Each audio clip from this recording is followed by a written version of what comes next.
కొత్త పాట సీఎం రేవంత్ రెడ్డి పాటనా లేకపోతే అందశ్రీ పాట? ఇద్దరిది కాదు, ఎవడా ఎంటికలు ఇల్లు తెలంగాణ ప్రజలది. కొత్త పాట ఒక ఎన్టీవీ ప్రేక్షకుల కోసం మీ నోట. కొత్త పాట నేను పాటలు పాడతలేను ఇప్పుడు. మీరు పాడతారు కదా అప్పుడప్పుడు, అదే పాట పాడండి. పంపనకు జన్మనిచ్చి బద్దెనకు పద్యమిచ్చి భీమ కవికి సనుబాల బీజాక్షరమైన తల్లి ఆలుని గాథా సప్త చతికి ఆయువులోదిన నేల బృహత్కథల తెలంగాణ కోటిలింగాల కోన జై తెలంగాణ.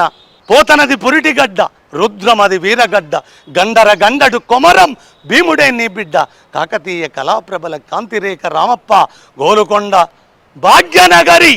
మా అమ్మ పేరు పెట్టొద్దు అవే మరి, నేను మా అమ్మ ఈ నగరానికి పెట్టింది పేరు కదా, మరి పెట్టాలా వద్దా?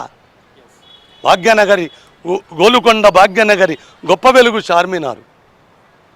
అందుకోసము ఇక్కడ ఇంకో పదం చెప్పాలి రమేష, బడుల గుడులతో పల్లెల వడలు పులకరించాలి.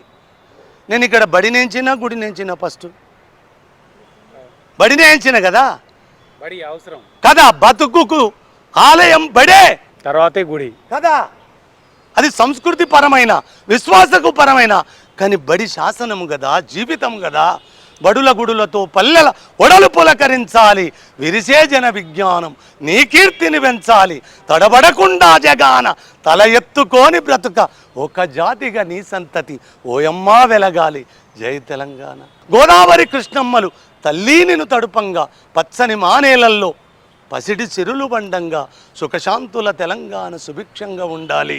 థ్యాంక్ యూ అందశ్రీ గారు. Thank you sir. జయ జయ జయ తెలంగాణ పాట అది కేవలం అందశ్రీ పాట కాదు, తెలంగాణ ప్రజల పాట, సబ్బండ వర్గాల పాట.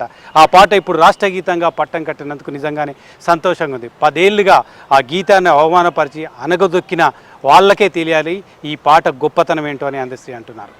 ఇది ఫేస్ టు ఫేస్. మరో గెస్ట్ మళ్ళీ కలుద్దాం. చూస్తూనే ఉండండి ఎన్టీవీ.